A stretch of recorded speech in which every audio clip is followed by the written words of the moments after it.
it's Mercedes, and here are my top 5 tips on how to stay motivated. Number 1, stick with it.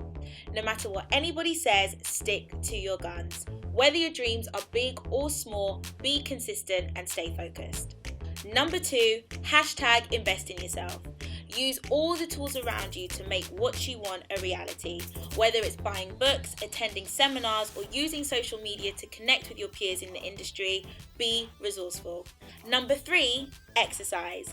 Now, I dance wherever I go, so that's my form of exercise. But make sure you guys take up a hobby that will leave your mind and your body feeling refreshed and re-energized. Number 4, write it all down. Now, when self-doubt tries to creep its way in, make sure you write down your goals, write down your obstacles, but then most importantly, write down your solutions, and that will act as a helpful aid to keep you going. And last but not least, number 5 is surrounding yourself with ambitious people. There's nothing more important than being surrounded by like-minded individuals like yourself.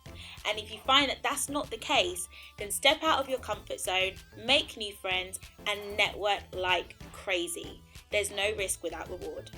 I hope my top 5 tips on how to stay motivated really does the job. It's Mercedes, signing out. Peace. So, what are your views on getting a job that you're passionate about, right? But it doesn't quite cover your bills yet, or getting a job that actually just pays your bills? Passionate. You say that. Yeah, because even I don't agree with that. It's a big but. Like right now, I'm very much passion led. Like I it's all about what I love, what I enjoy the most. I'm a people person. I love communicating. That is my thing. However, I know life is going to hit me one day, and I'm going to have to start being a bit smarter and be a bit practical. And I've got to make sure that whatever my passion is doing is giving me good checks. And if it's not giving me good checks, then I might have to find another way to turn it around. So we can't be naive to we can't. money. I feel like, for example, that you have to like invest in it as well, because you're not going to wake up one day and just be like this major successful person. You're going to have to grind. And if your passion is you grinding, then you have to do it. I mean, I've worked jobs I've never liked or enjoyed, and I said, okay, I need to figure out how I'm going to make money from my passion. And I've done that. I mean, don't get me wrong, it's not bringing in like crazy amount of money, but I know it's my passion, and I know that what I'm working for will end up, you know, paying me lots, and I will reap from the benefits from working so hard and doing something that I enjoy. So is it a situation where in our 20s do it for the passion and then do it for the money, or some people come out of uni, get the money, and then that can fuel their passion a lot easier? I honestly think, I just think that for some reason we have been fooled into thinking, it's our 20s, like, you know, we've got loads of time, be free. No, absolutely not. Like, I'm an actress. Obviously, I went to drama school, so obviously it's all about acting. When I got back from drama school, I thought that I was going to be a star. I said my goodbyes. I did not think I was coming back to London. I thought I'm going to book a job straight away. I studied in New York. Everyone's going to want to hire me. I'm a hot property.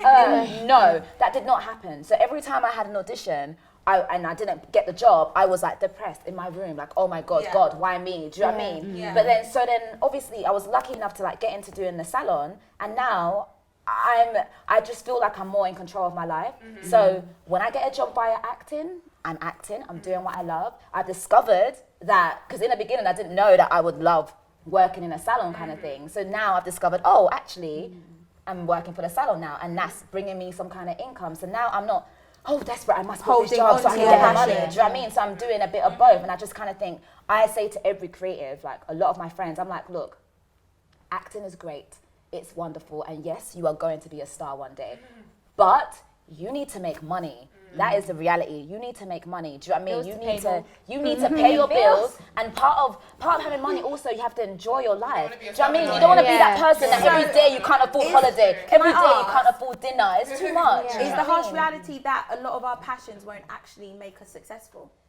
I think as long as you get paid, I don't like, for example, with me presenting, I don't want to be like, you know, some massive famous presenter earning millions. I just want to be happy doing my job and getting paid doing it, rather than working in Tesco or working in retail and doing a 9 to 5. I want to have the opportunity to be still creative and still be doing what I love, but just getting paid for it, and I'm able to cover my bills and still enjoy my life at the same time. I don't want to be stuck in Selfridges working 9 to 5 or 9 Not to that 8. there's anything wrong with that. There's nothing wrong with Selfridges. Or any other retail company. There's nothing wrong with it. They're all great and fantastic, but I don't want to be stuck there and feeling like I'm wasting my life. I'm not really accessing everything that I could potentially do and be.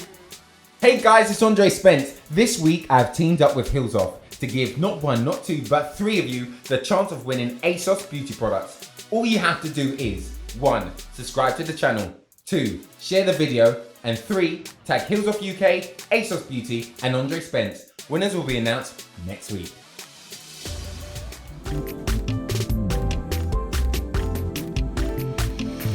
Hi, my name is Rita Balogun, and I'm going to give you 5 things to think about when you're running or starting a business. Number 1, vision. Make sure you know exactly what you're doing and exactly how you want to do it, so that if down the line people want to give you advice, you know what advice to take and what advice not to take, because you know the core of your business. Number 2, believe in yourself and believe in your brand, because if you believe in yourself, then other people are going to believe in you as well. Number 3, always make sure that your goal is to gain experience and to gain perspective and knowledge. Never see a project, if a project fails, never see it as a failure. It's just an opportunity for you to learn and for you to grow, and that's just what business is really. Number 4, do you and stay in your lane. Don't allow competition to, don't get consumed by competition.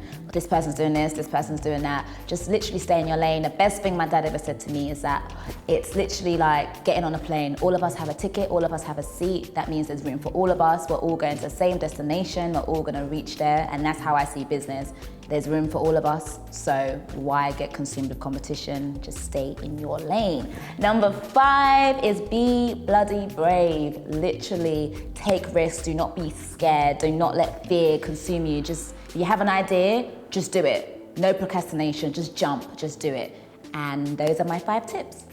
I always think, is it uni versus no uni? Because I went to uni and I studied media journalism and publishing, but now I do presenting and a bit of like styling here and there. Yeah. So I don't actually do what I did in my degree. But at the same time, I don't know, like whether you need to go to uni or you don't, or it's just to find yourself. I mean, I would say go to uni, because it's always going to be a backup for anything that you want to do in life. For me, I went to uni, I wanted to be a doctor, I did biomedical science. Halfway through, I realised I didn't want to do that. So, and now I'm in a job doing marketing. So it's completely different. But I appreciate the fact that I had uni as like a safety net to kind of figure out what I wanted to do. And also I used uni as a way to meet new people. And through meeting new people and just experiencing different things in London, that's when I realised, like, do you know what, I'm going to tap into something else that I'm good at. So it's like, I don't think uni's a waste of time. I don't know. I think I don't agree. Really? Yeah, I didn't go to uni, and I've always known, I was lucky enough to always know that I wasn't going to go to uni. But why didn't you go to uni? Because I just felt like I didn't feel like it was going to help me To in do any what? kind of way. Like originally when I was doing acting, well I still do, what am I talking about? Obviously I do acting, and But I thought, acting doesn't, if you knew yeah. that you're an actor. That's what I'm trying to say. So I was Yeah, lucky you- enough to know that I want to be an actress. So I didn't go to uni. But I know so many people who went to uni, and I don't want to say it's a waste of time, but I just think you could have been using that, not you personally, but if you're just going to go to uni just to figure stuff out, I just kind of feel like, £9 grand a year to figure stuff out. That's time, and I just feel like our 20s are like, I mean, that's the most important time of our lives. I It's feel like important, but we don't want to rush I it. feel like so many people who do go to uni are forced to go because of their parents, i.e. myself.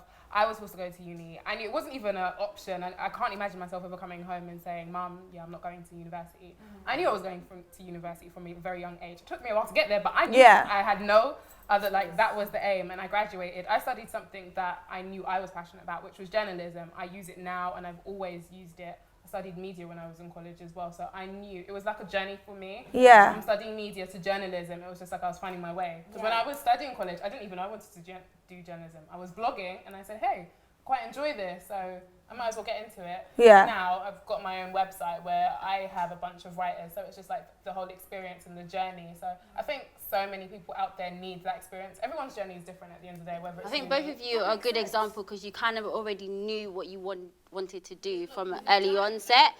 And I feel like if you don't know what you want to do, why waste the time and the money going to university when you don't really know exactly what you want to do? Do you know what I mean? And I feel like I was in that position. I studied occupational therapy, so I'm a qualified occupational therapist.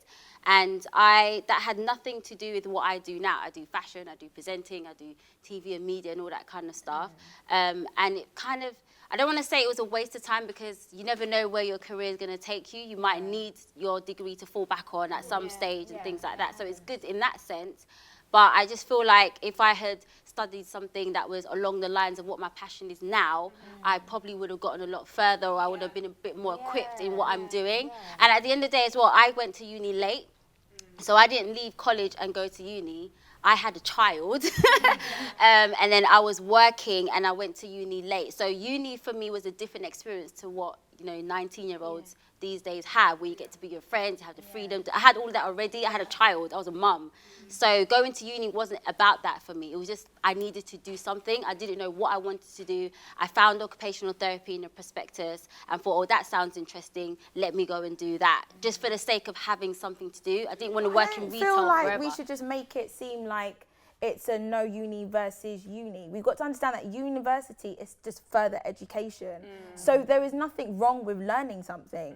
Like, okay, cool, I didn't finish biomedical science, but that doesn't mean I don't want to go back to uni to actually learn something from beginning to end, like a solid language or a solid subject. Like, I feel like society now is making it seem so, oh, you should be more creative, you should be more practical. But I don't think there's anything wrong with learning. I feel like we shouldn't. But then there's different ways to learn, though. You don't necessarily have to go to uni in order to learn. No, you can take up apprenticeships, you can have work experience, you can do short courses. Like, it doesn't take you paying $9,000 a year in order to learn something. That's my only issue with it. It's the money part of it. Do you know what I mean? Because I hear what you're saying. It's further education. So obviously, secondary school to college, that's fine. But then you're having to pay a lot of money to go to uni, and then we're just talking about the regular, just the fees, and then you're not talking, living and all of that stuff. It's a lot of. But it's an investment. It's an investment. Yeah. You're investing in yourself. But are you investing in yourself if it's nothing? It's not in relation to anything that you're doing. But a lot of people don't know that until they get there. It's not for everyone. I just feel like society's going to flip it. At the end of the day, nowadays, it's very much about doing creative things, doing a lot of work experience.